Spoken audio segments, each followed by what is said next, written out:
A teacher fed a 16-year-old boy out of her hand in front of her classroom. Like literally hand fed him in a school project in front of other kids. She called him Sneaky Link in her phone. She sent him $680 on Apple Pay and captioned one of the payments. This money exchange just felt like straight up her own words. And here's the part that's going to break your brain. She isn't even the only teacher at this school who was doing this to him. There's a second one, a 47-year-old who'd been teaching there for 25 years, sending him inappropriate videos, saying his name in them. Same kid, two teachers, one school. Oh, and the teacher I just told you about, her name is Haley Beck, as in Noah Beck's sister. Yeah, that's Noah Beck, the 33 million follower TikTok guy, the one Fox just cast in the Baywatch reboot. Yeah, that one. So today we are unpacking what is genuinely one of the most messiest, most uncomfortable, what stories I have covered on this channel. Because the deeper you dig into the Beck family, into Centennial High School, the worse it gets. Stay with me, I promise you do not see where this is going. Okay, so first, context. Because to understand how weird the story is, you have to understand who this family is. The Becks are an Arizona family. 3 kids, 2 parents, both parents teachers. Tim Beck, the dad, taught high school and coached boys soccer for years. Amy Beck, the mom, has been teaching elementary school in the Peoria Unified School District for over 20 years. There are 3 kids, Haley the oldest, born 1998,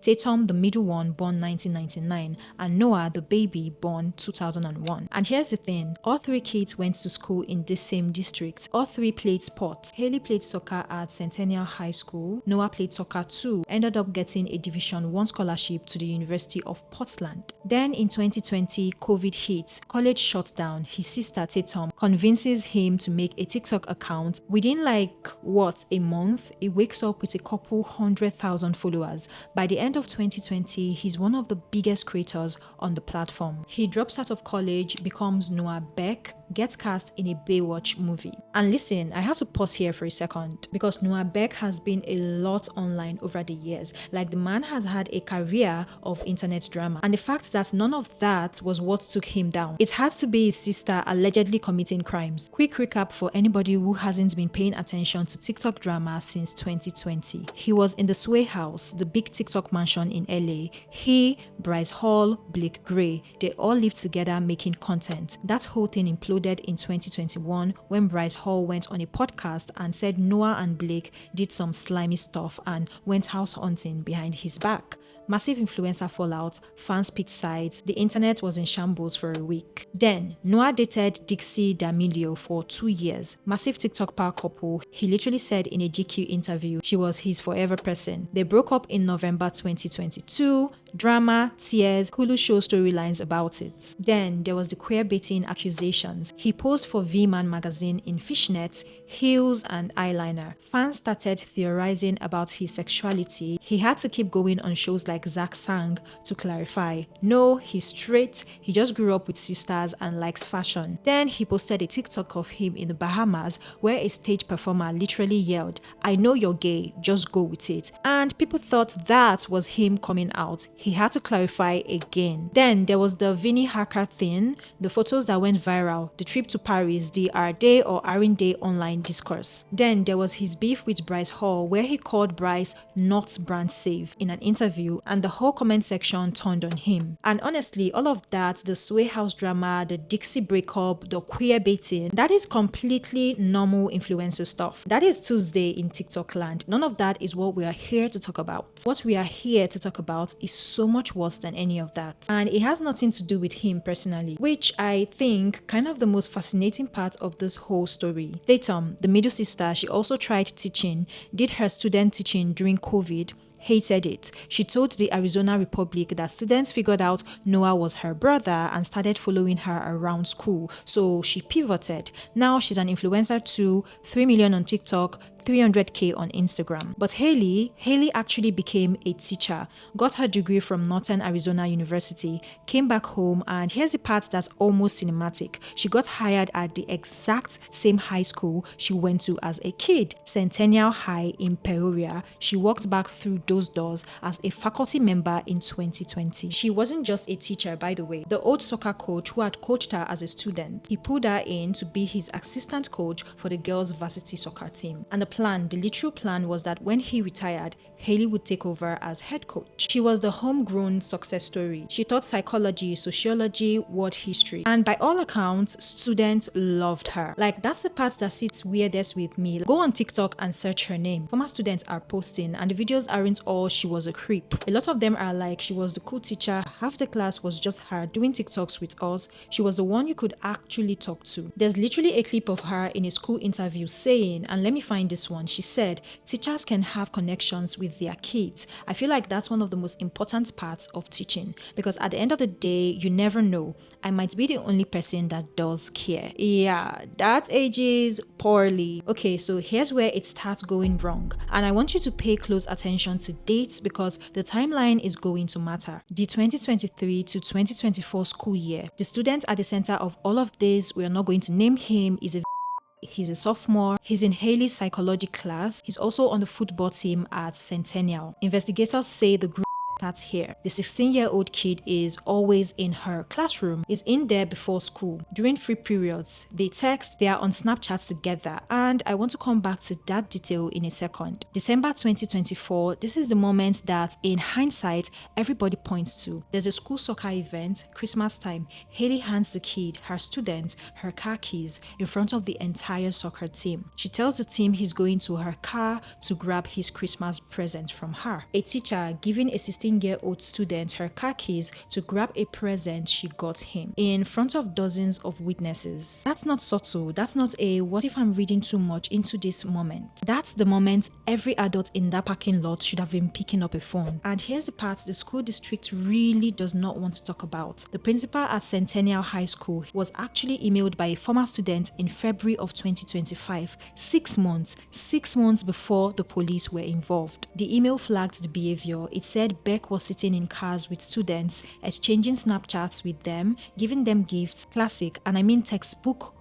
behaviors. The principal's response? Nothing. The district data said the information didn't rise to the legal threshold of reasonable suspicion of a teacher giving her student her car keys, hanging out in cars with students, sneaking gifts, swapping Snapchats, and that doesn't rise to I should probably call somebody. Because here's the thing, Arizona is a mandatory reporter state. Every teacher, every administrator has to report a reasonable belief of harm, not certainty, reasonable belief. The standard is intentionally low. It's supposed to be low because the whole point is adults are supposed to err on the side of protecting the kids. That principal still has his job, by the way. He still walks the hall of Centennial High. Now, plot twist, because while all of that was happening at the same school, at the same time, with the same student, there is another teacher doing the same thing. I genuinely cannot stress to you how rare what I'm about to describe is. Her name is Angela Burlaka. She's 47 years old. She has been a civil development teacher at Centennial High School for 25 years, 2.5 decades. Multiple generations of Peoria kids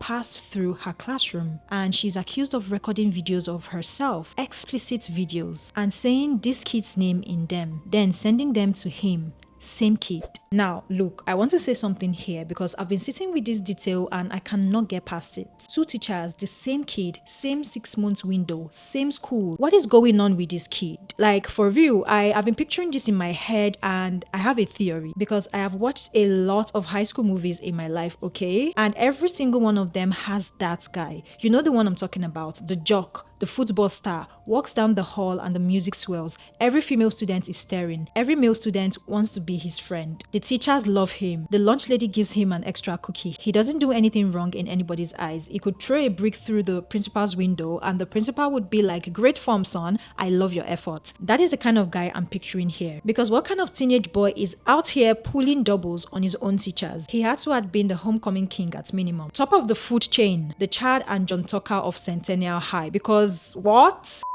Okay, I had to get that out of my system. Back to the story, because actually that's a perfect segue into what makes this so messed up. The way the internet is making this kid out to be some legendary high school player, that's part of the problem. We're gonna come back to that in a few minutes. A child safety expert who was quoted in the police reporting on this, her name is Jessica Nisley. She pointed out that only about 4% of child are women. So statistically, what happens with this case is already an outlier. But two female teachers working independently the same male student in the same 6 months window at the same school. She said in a 30-year career she had never seen anything like it, not once. And the school had no idea. Really? 25 year on staff. Nobody noticed anything? Well, about that, there were rumors that 8 or 9 other students solicited photos from both Haley and Angela to see who could get more photos. 8 or 9 other kids were apparently aware of what was happening, that they had a competition to see who could extract pictures from these two teachers. That's not a secret, that's a school-wide open game. July 2025, the kid is 18 now. He's home, his grandmother, and I want to pause on her for a second because she's genuinely the hero of the story. His grandmother picks up his phone, she sees a video, an explicit video of a woman saying her grandson's name, and she does what every adult who had seen any sign before her had refused to do. She called the police. That's it. That's the moment everything cracks open. Once police starts digging into Angela Burlaka, the domino goes down fast. Within weeks, they are hearing Haley's name come up too. Same kid, different teacher, different style. The student's mother, and this is in the police reports, this is wild. The student's mother told detectives that she already knew her son was, quote, in a relationship with a teacher named Haley Beck. And not just in a relationship, she knew what they were doing. And nothing happened until the grandmother made the call. By August 2025, both teachers are placed on administrative leave. Police get a search warrant for Haley's apartment, and what they find inside, once we get past the cringe of it, is genuinely incriminating. There's a handwritten note to the student in her handwriting found in her apartment. It said, and again, this is from court documents, I am not making this up, for this relationship being extremely wrong, I feel like we have really made the most out of it. There's truly no other students I know so wrong that I'd want to do all this way. If you ever find yourself writing the words I know so wrong in handwriting and addressing that to a teenager you teach, that is the moment to stop. That is the moment your whole brain is yelling at you, but you keep going anyway. Okay, the text messages, because this is what made the story explode on TikTok. This is what took it to yet another teacher scandal, to viral internet broke level discourse. Police put over 4,000 text messages between Haley and this kid in a 6-week window. Summer of 2024, 4,000 messages. For context, that's roughly 100 text messages a day. In her phone, she had him saved on Snapchat under the username Sneaky Link. If you don't know, Sneaky Link is slang for like your secret hookup, the person you don't tell anybody about. Now, I want to read you some of the actual exchanges because the texts are, I'm not gonna lie to you, the texts are part of why this whole thing went so viral. People were stunned at the dynamic. So at one point, the kid is texting Haley and he basically calls out the situation. He goes, and I'm paraphrasing here, he goes, "You're a big kid stuck in high school, sleeping with a high schooler." And her response is not, "You're right, I should not be doing this." Her response is to get defensive. She goes like, "Why are you complaining and making me feel bad? Like you're basically getting a relationship out of me without the argument and constant need for commitment and reassurance. So you're welcome. You're welcome." A 27-year-old teacher telling a teenager, "You're welcome," for a relationship without arguments that she's having with him while he is a student. The kid, for his part, and this is the part the internet has gone crazy for, the kid sounds in text after text just over it, annoyed. He's clearly using her for money, for substances, for her car. He admits at one point he was getting quotes, cars, hotels, even the apartment out of her. And there's a moment I keep coming back to this one where he compares Haley to Mrs. Burlaka, the other teacher, and Haley, she gets jealous. She types back, "I mean, yeah, I guess, but even though our situation is still not right, at least we are closer in age. I don't like being compared to Mrs. B." Imagine being so deep in the sauce that your defense to a 17-year-old is, "Yeah, we're committing the same crime, but at least I'm a more age-appropriate version of it." And then there's the money. $630 Apple Pay across more than 24 separate transactions. She referred to herself in the text as his sugar mama, called him her sugar baby. And one transaction, July 29, 2025, she sent him money and captioned it, "This money exchange just felt like straight."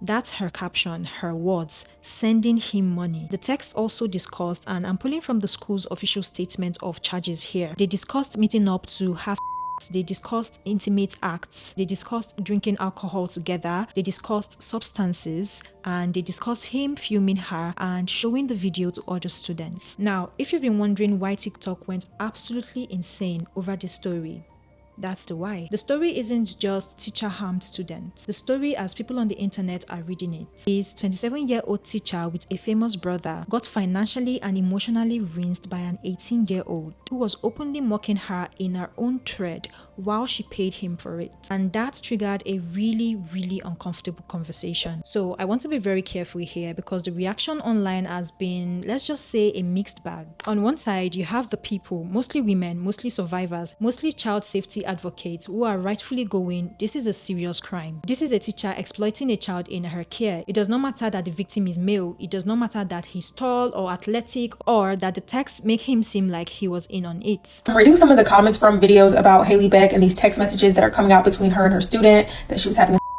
with, and the student and his friends. And so many people think it's funny, like, oh my gosh, she was so mean to her. That's so embarrassing. Like, he was cooking her, he was eating her up. And it's just like, y'all can't tell that this boy is traumatized.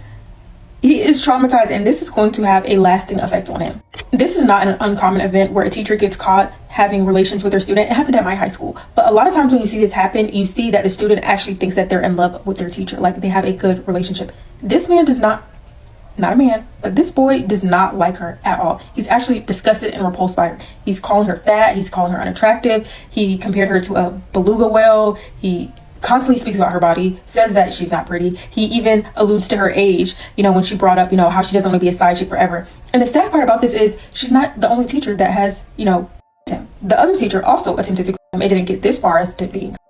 But imagine being a high school student, and from the moment you got into high school, because the relationship with the other teacher went even further back than his relationship with Haley Beck, from the moment you got into high school, teachers have been trying to engage in relationships with you. But on TikTok, that is not how the discourse has gone. A huge chunk of the online conversation has been laughing at Haley, laughing at the tests, pointing out how the boy clearly had the upper hand, how she sounds desperate, how he sounds bored, how she was paying him for compliments. The handwritten letter that Haley Beck wrote to the victim after he specifically said he needed to transfer schools to get away from her. One thing she wrote in the letter, it's so cringy, it's so bad, it's all so bad.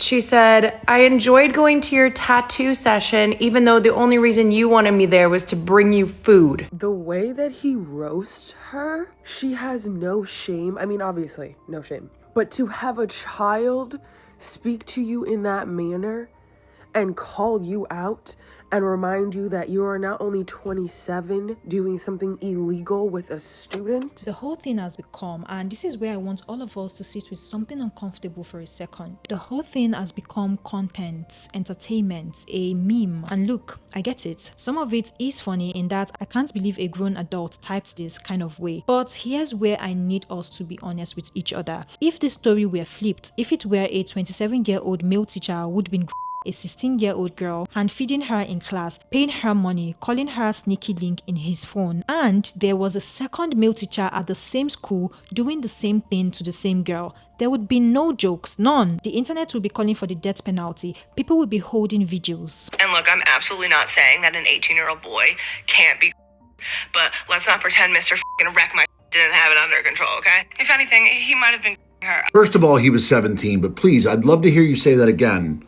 But switch to genders. I want to hear you out loud. Listen to yourself say that a 17-year-old girl might have been the 27-year-old man. Because that's what happened here. A 27-year-old woman, a teacher, was taking advantage of a 17-year-old boy. And you just so casually felt, oh, well, maybe he was her. Say it again.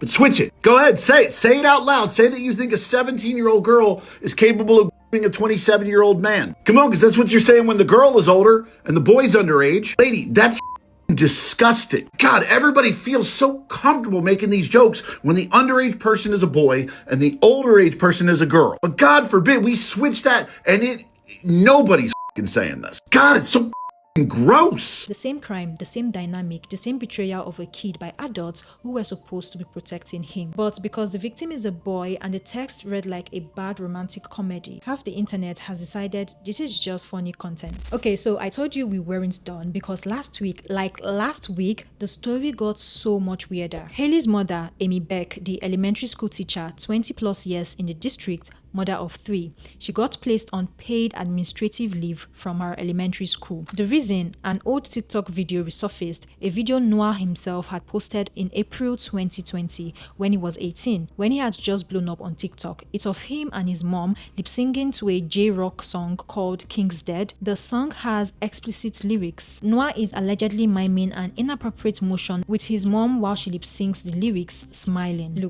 Look, people do dumb stuff on TikTok. I've seen weird mom and son trends before. I really genuinely want to give the benefit of a doubt that this is just them doing a trend they didn't really think through. But timing matters. It surfaced in the middle of the Haley scandal. Somebody flagged it to the school district and the State Board of Education. The district had to respond. They put her on leave out of an abundance of caution. And suddenly, the conversation around the Beck family stops being weird, isolated teacher and starts being, okay, what is going on in that house? The neighbors are talking too. A neighbor told 12 News, they don't wave at me, they don't talk to me, and I grew up with these people. They had to have been something going on that you thought I knew. Now, to be fair, Amy has just been reinstated. She's back at work. The investigation into her did not produce charges. The video, however inappropriate, was not criminal. I don't want to drag her into Haley's situation further than the facts go. But what I will say is, the family has not made a single public statement about any of this,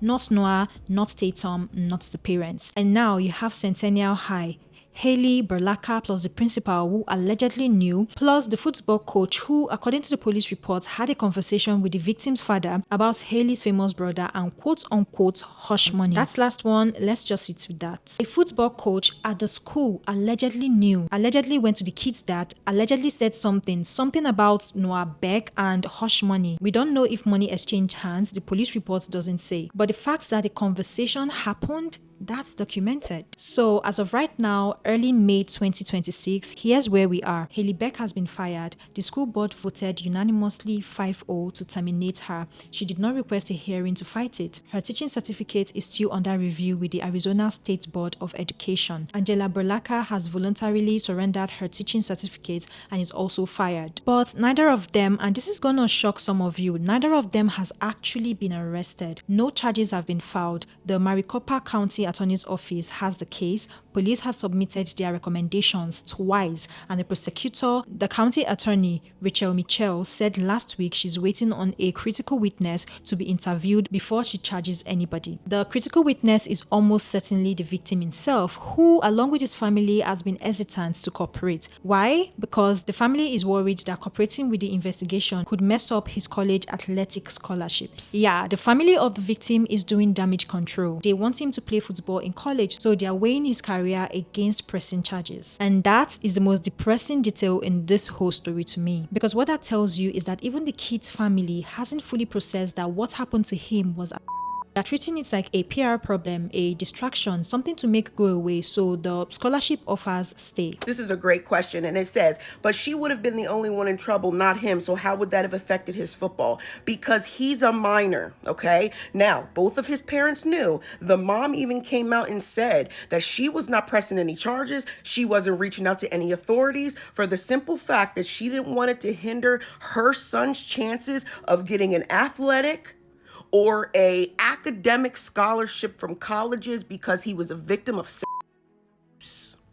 That's why. Remember, he's a minor. Now, Haley is going to face at most a single felony pandering charge, up to about 2.5 years if convicted. That's it. That's the maximum exposure for this. For 4,000 text messages and a sugar mama relationship, 2.5 years if she's even charged at all, which we don't know yet. So I want to leave you with a question, and it's not a rhetorical one. I genuinely want to know what you think in the comments. If a 27-year-old male teacher has been doing what Haley Beck has has been alleged to have done to a 16-year-old girl, and at the same school, a 47-year-old male teacher was doing what Angela Burlaka is alleged to have done to the same girl, and her brother was a famous influencer who refused to say anything about it. Would the internet be making jokes about it? Would the prosecutor be waiting weeks to file? Would the principal still have his job? Would there be any version of this story where it ends with 2.5 years max? Or would we be having a completely different conversation? Drop your honest answer below. I read every comment. I'm genuinely curious about what you guys think. Subscribe if you're new here, and thank you so much for watching. I'll catch you guys in the next one.